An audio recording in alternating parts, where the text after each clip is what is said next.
At 28, Dan McQueen was leading a healthy, active life. Then an optometrist appointment to identify the cause of his persistent headaches turned into an emergency brain surgery. Complications from the surgery led to a brain hemorrhage and a coma that lasted for 4 weeks. Dan had to relearn everything he once knew: how to walk, how to talk, and even how to smile. He was well on the way to recovery and had just returned to work part-time when 13 months later there was another shock. What he found out along the way to recovery might surprise you. There is nothing like a brain injury to refocus the mind. You are not going to want to miss Dan's story. Have you ever felt like giving up, quitting, throwing in the towel? Welcome to Never Ever Give Up Hope featuring Carol Graham. She's an author, health coach, and motivational speaker. Backed into a corner multiple times in her life, Carol shares with you stories on how she overcame some of the toughest obstacles a person can go through in life, but refused to give up hope. Rather than admit defeat, an opportunity was presented, and it involves each and every one of you. Carol will feature spectacular guests who will share their messages of hope, encouragement, and their inspiration to prove why life's adversities only make you stronger. And now, welcoming the host of the show, here's Carol Graham. Never ever give up hope. With me today, I have Dan McQueen, and as you heard in the intro, he is going to have a really interesting, incredible story to share. But also, he is going to motivate us, and that's what's always exciting about my guests, because they never ever gave up hope, no matter what type of calamity or trauma they were going through. Dan is the survivor of 2 emergency brain surgeries. He had to relearn how to walk, talk, and smile again. He strives to be better than yesterday. He passes along action-oriented hacks to help you and your team thrive. Welcome, Dan. Hi, Carol. It's a pleasure to be here. Thanks for having me. So now, tell us your story, Dan. Well, that lovely intro did me justice, but let's go back to 2014 if we can. Absolutely. In jolly old London, England. I'm working in tech, living my best life, 28-year-old guy, big nights out, spending my paycheck in a weekend of fun, chaos, being broke and eating beans on toast the rest of the month. It was a wild time. It was a fun time. It was the best and the worst of times. I started having these headaches, Carol, and the headaches would get worse over a few weeks. I was taking painkillers like candy for them. My head was pounding. I went to A&E, which is accident emergency in the UK. They thought it was vertigo and they sent me home. But I found myself in the tube that day going to Notting Hill. The headaches were so bad, so horribly bad. The pressure was so big in my brain. My vision started to close in on the sides. Maybe we went to Notting Hill tube station. I stepped on the platform and the curtain fell. I was blind. I couldn't see. Oh my word. So what do? I sat there. Well, I stood there like a perplexed, confused, Right. guy. What am I going to do? I don't know what to do here. And my vision came back about 3 to 5 minutes later. And so I went and picked up my stuff from my friend in Notting Hill. Went back to A&E the next day. They ran the test and thought it was vertigo again. They sent me home. On the way out, they told me I could always get my eyes checked in an optometrist. An optometrist is kind of odd, I thought. But, the next day, the headaches were back with a vengeance. And I found myself in Mr. Patel's chair. He was midway through the routine exam when he stops the exam. Excuses himself from the room, and he comes back a few minutes later with a sealed envelope. He tells me I need to go directly to Moorfields Hospital, which I did. Well, Carol, I'll be honest with you. Tell a lie. I stopped at home first to grab a Jack Reacher book by the child, phone charger, and a bite to eat. Then I made my way to Moorfields Hospital. They ran the same test there that they had at the eye optometrist. Then escalated me up to Charing Cross Hospital. It turns out I had a dangerous build-up pressure in my brain caused from a non-cancerous cyst in my head. turns out I required emergency brain surgery tomorrow. At what point did fear enter in? When you were first went blind at that moment, and how long did that last? And then what did you have to cope with emotionally? Well, yeah, when I was on the platform in Notting Hill when I was blind, I was like, there's something really wrong here. This is not good. And I was determined to get to the bottom of it. That's why I went to A&E the next day. That's when fear crept in, thinking this is something that's a bit more serious than maybe I think it is. And, the prognosis of vertigo is not, I didn't believe that was the case or the problem. So I was determined to get to the bottom of it and chase it down with the optometrist. So fear crept in there. But when they told me I was going for brain surgery, look, I was terrified. I called my brother though, and he's told me like, damn, when you talked to me, you were very chill about the whole thing. I remember him being at a spa with someone at the time, and he's been like, yeah, I'm gonna go in for brain surgery tomorrow, just so you know. Like, and he's like, yeah, you were super chill about the whole thing. I'm like, well, yeah, I didn't want to Mm-hmm. worry you, and I didn't want Mm-hmm. my last memory to be of brain surgery could be curtains for you, right? And I don't want Mm-hmm. my last memory to be of a whimpering brother. I want someone to be with a Mm-hmm. charm, bit of cheek, bit of class, like. But I was terrified, Carol. Like, I didn't know what was going to go on here. Brain surgery is not like a casual surgery. This is like they're opening up my head and like going in there, mucking around for some stuff. And, little did I know that this would result in a brain hemorrhage. And I was in a coma for 4 weeks, right? Wow. The last text message I sent my mom before she went on the airplane and I went to emergency brain surgery was, I'll see you soon, Mom. I think I'll have a new haircut next time I see you. Mm-hmm. Just to kind of showcase the cheap charm I Mm-hmm. got. But like my poor mom was flying into London. She didn't know that I had a coma on the operating table. My dad had to call her when she landed to tell her before she got to the hospital. And things went sideways off the hop. And, they told my parents, I may not make this. Like it was very dire, very bleak, very, very dark. It, But it was a hemorrhage, though. Did they find the cause other than the brain bleed? yeah, well, they wanted to remove that cyst that was causing the pressure to build up in my pineal gland and it blew up or exploded or I don't know. They think they couldn't find it, so they think that that's what happened. But I was put into a medically induced coma. And I didn't want to come out of that for a little while, so that's why it was 4 weeks. Hmm. And it was, things were sideways off the hop, and it was a real dire situation. And they use ice blankets above below to keep my core temperature down, Carol. This led to violent Wow. shivering for about a week. My parents said it was horrible to watch. Hooked up to 13 tubes and hoses to monitor various things and give me medicine. Alarms constantly went off as blood pressure spiked or heart rate too high. I was in critical condition. My parents were told I may not make it. Hmm. So my poor mom lands and finds, I'm in the deep end here, Mm-hmm. and she's just scrambling to get her head above water and try to triage this, and it was chaos. It was 0 to 60 in a matter of like a day. I was healthy, active guy one day.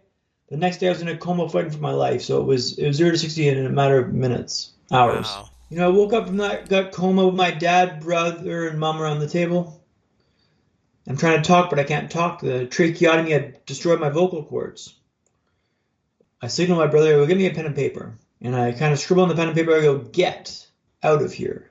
And I show it to my brother and I go, you make this happen. And he's Hmm. like, and what do you want me to do? Your one eye's wonky as hell. My leg had atrophied in the coma, so I couldn't use my leg. I was in a wheelchair at this stage. And I can't talk and I can't do anything. I'm hooked up to tubes and hoses. And I'm like, yeah, you're not going anywhere, bud. But I was like, my first instinct was, this looks bad. Let's get the hell out of here. Thinking Cam's going to bust me out. Mom and dad aren't going to bust me out, but Cam will bust me out. And luckily he did not because I was in the hospital for months after this. But it was difficult, arduous. Like, getting in that wheelchair took 45 minutes, then 40 minutes, then 35, then 30, then 25, then 20, then 15, then 10, then 7, then 8, then 7, then 8. It was so difficult to do anything. I was able-bodied guy, really sporty, and now I was wheelchair bound and I couldn't do anything. It took me about a week to get my voice back. The way the nurse got me talking again was this Kiwi nurse. I'll never forget this. She took me down to the park. She kind of talked to my parents, knew what it was about, what kind of guy I was, and she goes, I'll get him talking. The nurses told my parents he may not be a talker anymore. His vocal cords are fried. She goes, I'll get him talking. She sat me in front of these kids playing football or soccer across the park, and she goes, Dan, those kids across the park, they don't think you're good enough to talk, Dan. They don't think you're good enough to talk. And I found out pretty quickly that's a big trigger for me, and I really yelled some profanities. I'll spare you and your listeners across the field, but I found out what motivates me pretty quickly, and that's proving you wrong. Right, Told them right. not good enough is like a big motivator for me, and like, yeah, you tell me that, and I will bend the world to prove you I'm worthy to be here and like good enough to be here and speak. And I found my voice, and that was a good lesson to learn because I used that to motivate me going forwards. Like, motivation for me comes from I'm told I'm not good enough to be here. Like, cool, I'll prove you wrong. Mm-hmm. And Mm-hmm. it's a very toxic, hot bed of motivation, right? It burns hot, but it works. Once I beat you, once I prove you wrong, the motivation disappears like it was never there. It Oh, goes gone. interesting, interesting. So I've now transitioned that motivation into service, lending a hand. Your success is my success. Podcasts, speaking, sharing perspectives. Help me to share my perspective, learn, because maybe you don't have the help I had. Like, Carol, I want to make it very clear. I had a lot of help to get back from that today. A lot of help. And if you don't have that help, you're finished. But that's what kind of motivates and drives me now. While you're going through this phase, how did you handle your attitude from Yeah, that's a depression good to being question. positive? This setback took me about a month to get my head around it level and like make peace with it and kind of come to terms like this is my reality, this is what happened. I never got negative, so I was never woe is me, but I was always Mm-hmm. it took me about a month to get my head around this and make my peace with it, right? Which I think is so key because if you allow yourself to go down that pity spiral, and the pity spiral is Mm. woe is me, this isn't fair. But you're right, it's not fair. But life's not fair, but it's not personal. It's not happening to you. Mm-hmm. Mm-hmm. Like it's not you're not that special, not that gifted. It's just happened. Like it's not happening against you. It's just happened, right? So like don't take Right. things so personally. But if I may share a story about a perspective and walking, would that be okay with you, Carol? So, I'm learning to walk. I build up Zimmer frame, which is like a four-post walker you kind of lurch forward on. I moved up to the Ferrari, which is a four-wheeled walker in Ferrari racing red. I called it my Ferrari. Then I moved up to naked walks. Now, what's a naked walk, you may ask? I'm just walking without sporter aids. I'm walking naked. But the reaction that people gave me when I told them I was going for a naked walk was quite something. So I played it up. Then came time to walk in Tooting Broadway. So Tooting Broadway is an area. Have you been to London, Carol? No. So Tooting Broadway is an area in South London, an area they call up and coming. Think loud sirens, drugs, gangs. It's dirty, it's hectic, and boy is it busy. I'm walking with a cane. I'm walking with an eye patch. After 4 months in a wheelchair, I'm literally Bambi on ice. I turned the corner to walk on the high street of Tooting Broadway for the first time. Immediately get slammed into by someone. Oh, wow. Stagger back a few feet. Someone scurries past me on the right-hand side. I thought I was done with the rats. Someone had been stabbed on the sidewalk over here. I'm thinking, this is a pretty wild place to learn to walk. After a few days of this, I'm thinking, this is the worst place to learn to walk in the world. Can't they see I'm trying to walk here? Can't they see I'm trying here? And then one day my perspective shifted. Maybe this isn't the worst place to learn to walk in the world. Or maybe this is the best. If I can walk here, I can walk anywhere. Now, Tooting Broadway didn't change, right? It went from the worst to the best in my mind, and my mood reflected that. What are you looking at in your life you're convinced is the worst? Convinced is the absolute worst. Hey, maybe it is. Or maybe you can find a way to turn down the suck a little bit. Shift that perspective a little bit. Iron Mike Tyson famously said, everyone's got a plan until they get punched in the mouth. Hmm. Now, your punch may not be a brain hemorrhage, right? That's, pretty slim chance of that. Will be a job loss, a breakup, a diagnosis for you, a loved one. You will take that punch in the mouth. How you respond? I'm offering a compass, not a map, but a compass. It always points towards true north. We'll do things like mindset, perspective, and hacks. Hacks that will allow you and your team to be better than yesterday and tomorrow. My name's Dan McQueen, and the reason why I told you that story about learning to walk in Tooting Broadway is when you change the way you look at the world you look at changes. You don't need a brain hemorrhage to understand that. That's probably my best story about perspective shifting and how you can really address and harness your the way you view the world, because that is as important as what happened to you. I think it's more Right. important than what happened to you, because what happened to you wasn't fair, Carol. It wasn't personal, but it wasn't fair, but like it wasn't personal. But the way I thought about it was more important than what it was. Right. Because Good point. if I thought like, look, I'm dead to rights here, this isn't fair, like, I'm not wrong, like, it's not fair that happened to me, but guess what? You're still at square one. If you can accept it and take steps to rectify, you can adapt and resolve your issue, or at least adapt and survive with the hindrances you have. If you don't accept it, you can't move forward and progress your life. You're stuck in this woe is me mentality of this isn't fair. And the biggest thing I want your listeners to understand is it's not fair that it happened, right? But guess what? No one's coming to save you. No one's coming down that walkway to pull you through and drag you through recovery. Like, you've got to do this yourself. And, I had a lot of help to do this, but that's why I'm talking now, to share my perspective, to share that you can do this. The hope's there.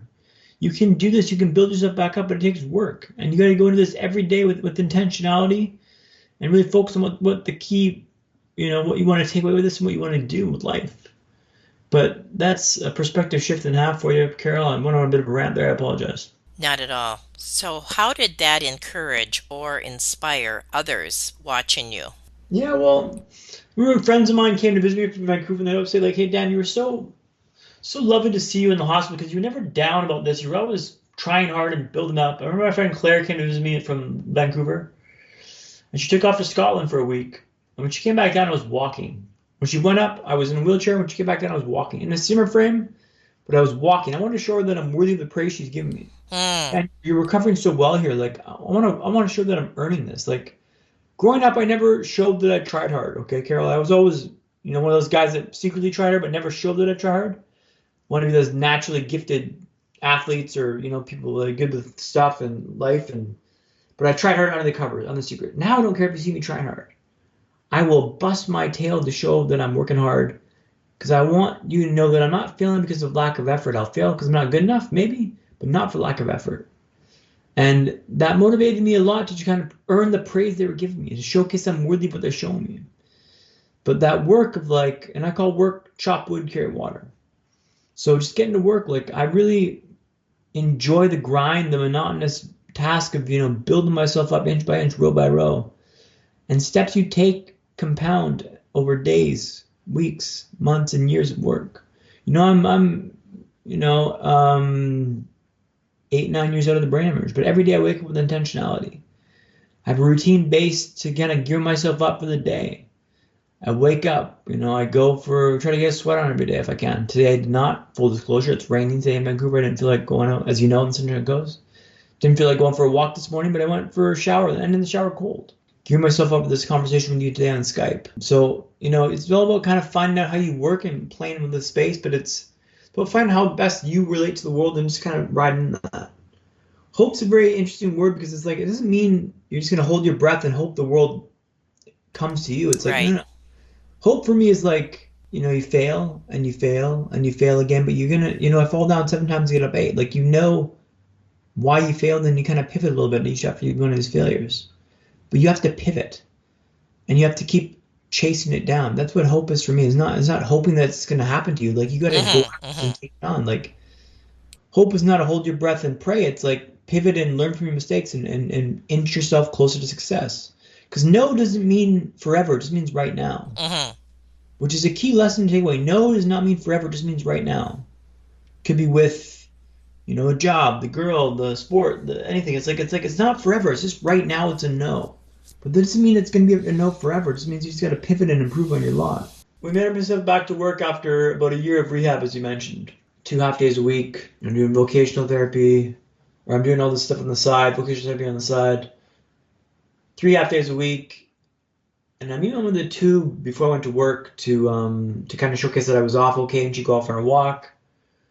This is at Salgrave, what was the name of that tube station? Gold Hawk Road in West London. And one day I didn't show up the tube. That's kind of odd. She called me on the cell phone, no response. She goes back to my flat on Salgrave Road, knocks on the door, no answer. She opens the door, finds me unconscious on the floor, calls 999, ambulance comes and rushes me off to the hospital. What had happened was the shunt in my brain had blocked, leading to hydrocephalus of the brain. It's apparently very rare and happens in less than 10% of cases. I woke up in that hospital bed the next day hearing the beeping noise, the heart rate monitor going up behind me. Beep, beep, beep. What happened? Well, Dan, you had a second setback. Well, what do you mean? Well, you had a blockage in the shunt. We got the blockage. And I go, well, what do you mean all my progress is washed away? Well, we got the blockage. I've been working for a year to get back to work, a year to get myself back to normal. I describe my recovery like a W, Carol. The first setback is the first step of the W. I kind of climbed back up about halfway, and the second setback is not where the first one was, much lower. I call this the depths of the human experience, rock bottom, where your hopes and dreams are kind of snickered at. You thought you had a chance, bud. This is the darkest time for my family, the darkest time for me. I'd already done rehab, so I wasn't able to go back to in-person rehab. I did this all correspondence is not the right word, like from a phone call or from a distance. And the mindset I had to maintain to keep myself pure through this was so difficult. Everything was, you thought you had a chance, bud. You're making progress. You thought you could get out of here. Now we got you, bud. I got you around the ankle. You're not going anywhere. And it took so much to keep my mindset pure, to keep myself going. I lost all that progress that I had gained, but I knew in my head that I could make those gains again because I had done that once before. So I kind of realized after about a week of being down that, I know how to do this better. I can rehab better than last time. So I slowly got to work, clear water, and build myself back up. Rehab, vocational rehab, physical rehab. I could walk in this time, so it wasn't at the square one. I was further ahead. But the mental fortitude needing to navigate this space was so difficult, Carol. It was the darkest time I've been in my life, and the most difficult thing I've overcome was that second setback, because rock bottom or bedrock, right? I call it bedrock because that's where I made my foundation to climb back up.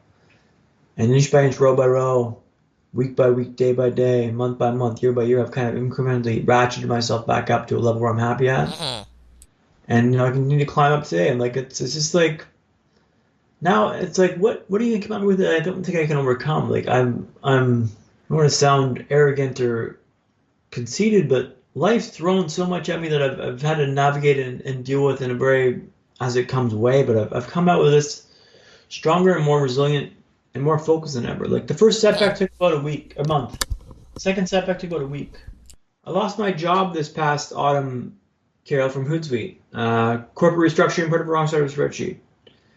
400 people lost their job that day. I was on the wrong side of the spreadsheet. Let go. That took me an afternoon to come to terms with it. It took me more to get over it, but an afternoon to come to terms with it. And that afternoon, I bought myself a computer, which I'm calling you on today. A motivational speaker tomorrow, which means I need a computer today. A month, a week, an afternoon to get to acceptance. That is what hope means to me. It's getting to acceptance, because you can't improve it unless you get to acceptance. Unless I accept the field, acknowledge where I'm at, I can't take steps to resolve it or improve it. I'm still in denial. This isn't fair. This shouldn't have happened to me. You're right. It shouldn't have happened to you. No one's coming to save you, Carol. Right. And so the faster you get to acceptance, the faster you can resolve this issue. Acceptance is tough for people to hear, because they think, well, Dan, that's relishing and giving up control of my situation. It's not fair it happened. It's not fair. But guess what? No one's coming to save you.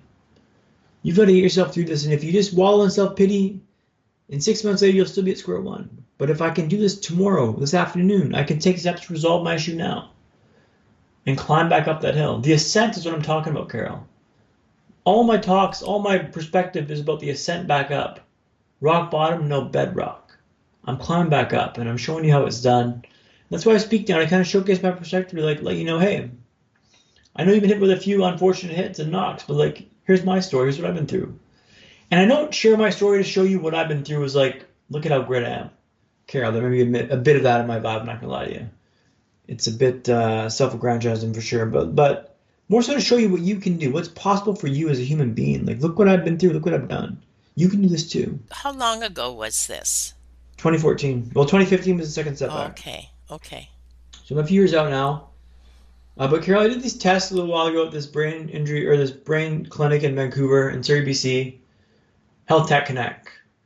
My dad had done a story on them a few years ago, and he connected with them at an open house they had in Surrey for veterans about experimental treatment of them after they come back to Canada. And he's like, well, I connected with them and went and do some tests, okay? The test, they hook your head up with this cap, they put gel in the cap, and they give you the electrodes, and you look pretty wild.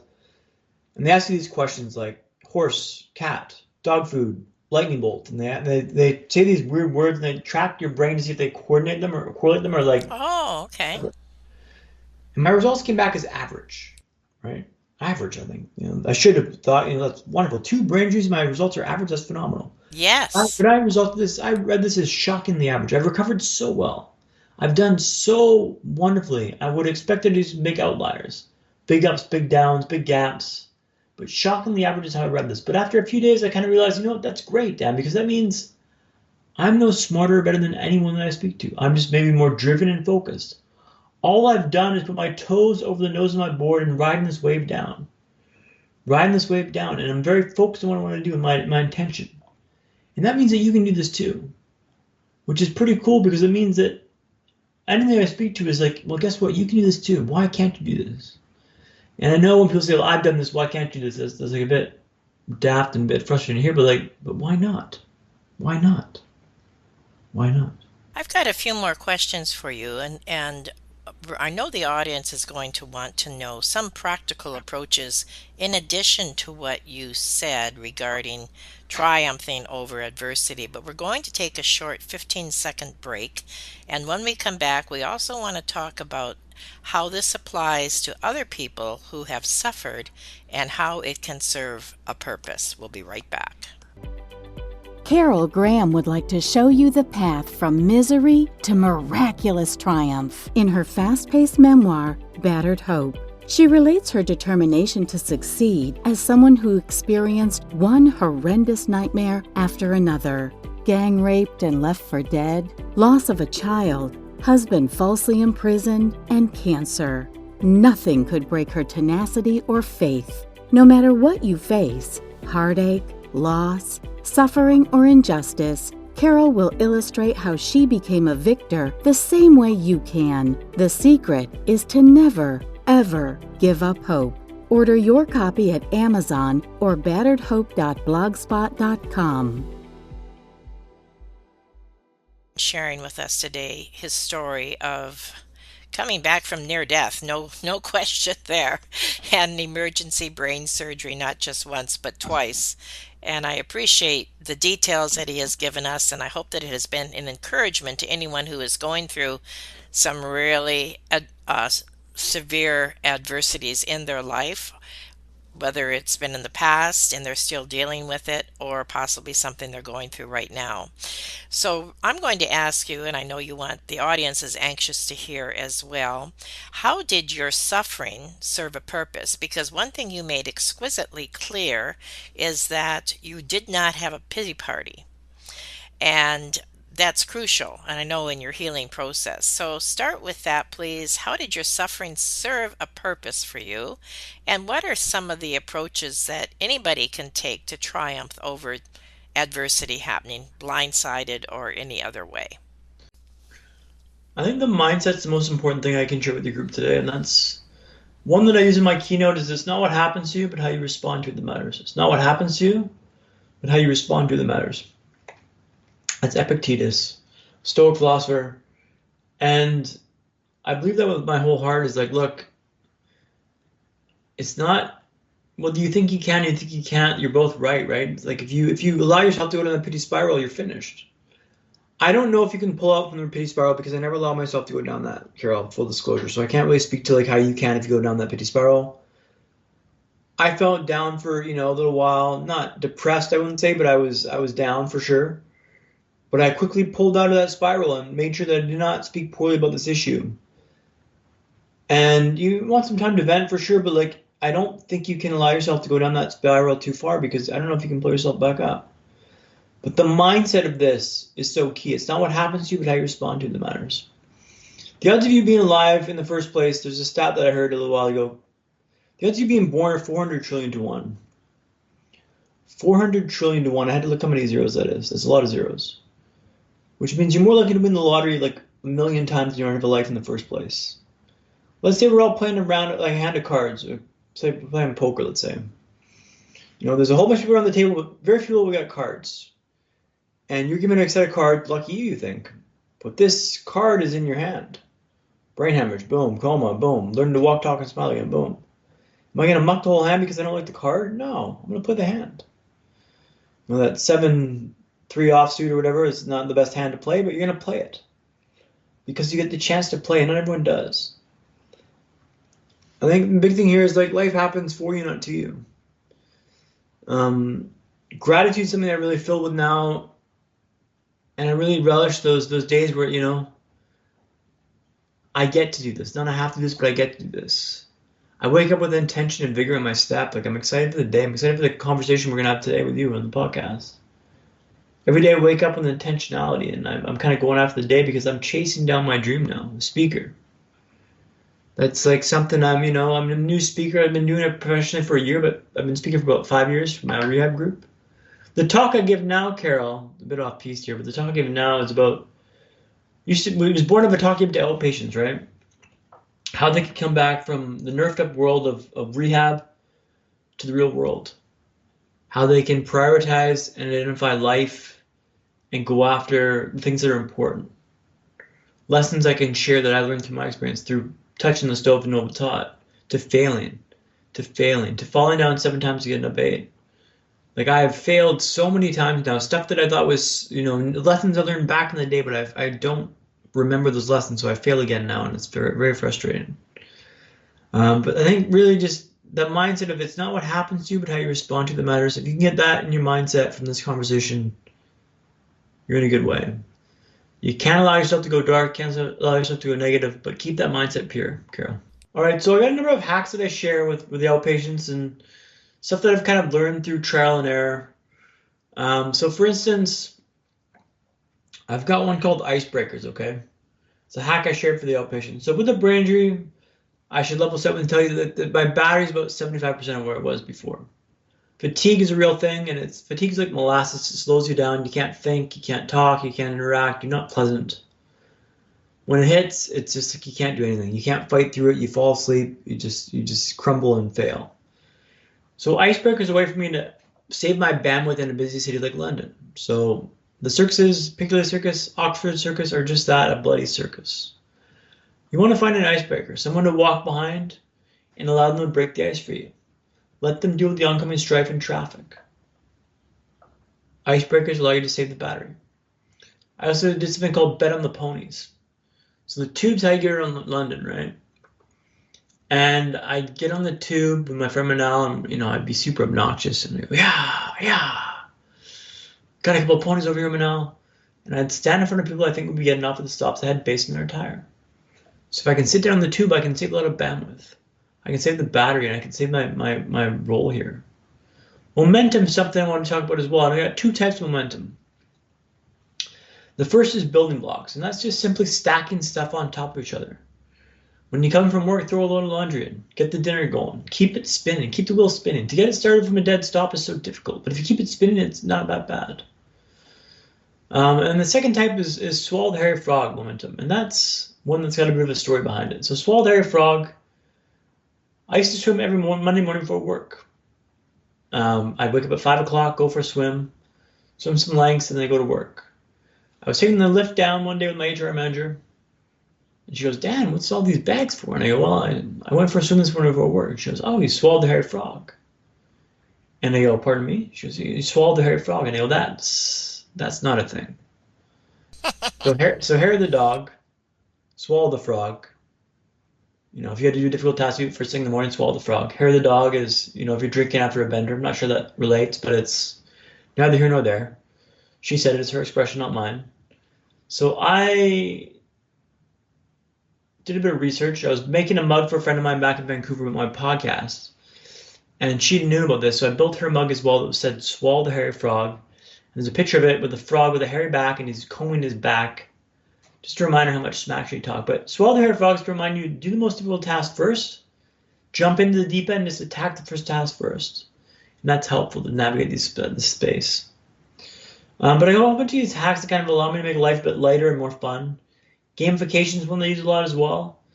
Just making life about a game. Like my podcast is called Play Loose Look Tight. Carol, it's on a bit of a pause right now. Say that again. The name? It's called Play Loose Look Tight, documenting the process of life after. Now, what does that mean? Carol, that's a great question. Play loose, look tight is a life mantra in 4 words. Play loose. Play is the first word on intention, by intention.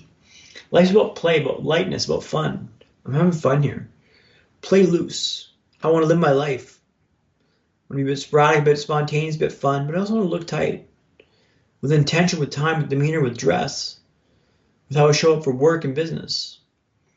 With relationships and friends. So play loose, look tight, document the process of life after. You make life about gamification, it's a lot easier.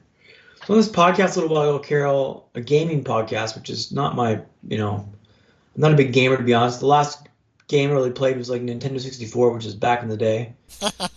Mario Kart, right? So that was my game that I related to. Is, well, talk about a game that you can relate to. I'm like, well, Mario Kart 64, that's great. Talk about that. So I talk about this in terms of like how I gamify my life based on Mario Kart 64. Let's say that your life is, a race, and you've got 6 laps to do this race, whatever. First lap, you crash in this obstacle on turn 2 on the left-hand side. Second lap, you crash the obstacle again. You know the obstacle's there, you got to avoid this obstacle. The third lap, you hit it again. Hey man, you know the obstacle's there, drive around the obstacle. Life's the same way. Like, the stuff's going to be there to like come in there and hit those corners. Like, avoid the stuff that you can. But make it a game. Make it fun.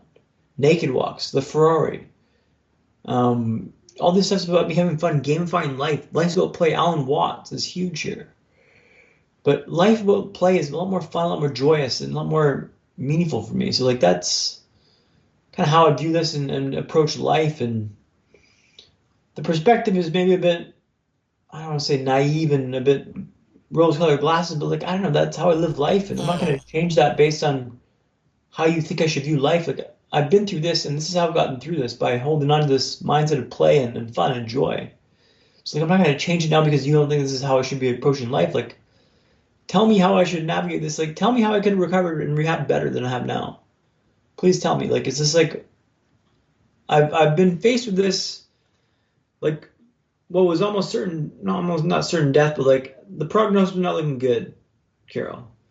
My parents told I may not make it. I was holding onto the wall for dear life, and I didn't think I'd make it out of this space. And I held on. I wasn't going to let go. I was not going to let go. I was going to hold on. If they were going to take me, they're going to have to come claim me, but I'm not letting go of the wall. And eventually that wall leveled out, and it was even. And I'm standing up on my feet, and I'm navigating this. It can be really dark for you in times, and like life gets real dark at times, right? Real dark and real, you're not sure there's a way through. But it's all about taking the next step. I had eye surgery in the left eye maybe 6 months ago. And we don't have our camera on now, but I turned my head a lot to the right to look through my right eye because I don't trust the left eye. It flutters a little bit. My dad goes, well, Dan, you regret having eye surgery in the left eye. It was my third surgery. First one on the left. I had 2 on the right that went really well. Made the right eye a lot more manageable and navigatable. The left eye changed everything. And I stabbed her off a quick, no, it's changed everything. But upon further reflection, I thought, you know what? I don't regret having it because I was taking the next step. I'm reminded by a book, The Fox, the Horse, the Boy, and the Mole, which I just watched the video on Apple TV. It was pretty good. But a boy's walking through a thick wood, and he yells back at a horse. He goes, I can't see a way through. And the horse goes, well, can you see the next step? And the boy says, yes. The horse says, well, then just take that. Right. Excellent. Take that. And I'm just taking the next step. Like, it's not, I don't have all the information available, but I'm taking the next step that's available to me. Like, I wouldn't want to try and resolve this eye issue if I can. Right now, it's buggered everything up, and it's set me back dramatically. But, like, you know what? I'm taking the next step. And I can't ever settle for what I think is okay. Like, I want to always chase what could be. And I'm not going to settle for, like, I guess this is good enough, because good enough ain't nothing for me, Carol. Like, I'm still chasing what's possible, what's capable of. But this eye is harder than all hell to look straight and view the world because I'm really drawn to turn my head to the right or left, just to my right eye. But like it's taking the next step, and that's what I want to instill with your audience: is just take the next step. It can't always be the whole way through, but you can see the next step, and that's all you have to take. That is excellent advice, and I sincerely appreciate what you have shared with the audience. Is there anything else, Dan, that you would like to share? Yeah, I'm on the speaking circuit now. I've been speaking now for about a year professionally. About 6 years, before that. But yeah, taking bookings down my website, McQueenDan.com, and trying to get on as many podcasts as I can and chase down this dream and just kind of share perspective. Rock bottom, no bedrock. I'm building myself back up and showing the way forward. Like it's there's a way through this, but you got to go through it. You can't go around. And that's the lesson I want to give the audience: is like the way out is through, not around, but through the stuff. And it looks dark, it looks impossible, but you can make it through this. But you got to go step by step, inch by inch, row by row. That's my final thoughts there, Carol. Absolutely. That is excellent way to summarize, and it puts everything into perspective of what you have shared because you lived it and you are living it and you can share it. And so I thank you for that. I thank you for encouraging my audience. I thank you very much, and we will definitely connect with you on your website and your podcast, which tell us the name again. Play Loose, Look Tight, Documenting the Process of Life After on Spotify or all the major platforms. Good. Excellent. Thank you again, and we appreciate you being on Never Ever Give Up Hope. Thank you, Carol. Thank you for listening to Never Ever Give Up Hope, featuring Carol Graham. Did you know that most people succeed because they are determined to? Quitting was never an option. Carol loves your comments and will respond to each one. So please subscribe and review this podcast. A rating of 5 stars would be outstanding and appreciated. Remember, if you are still here, there is always hope.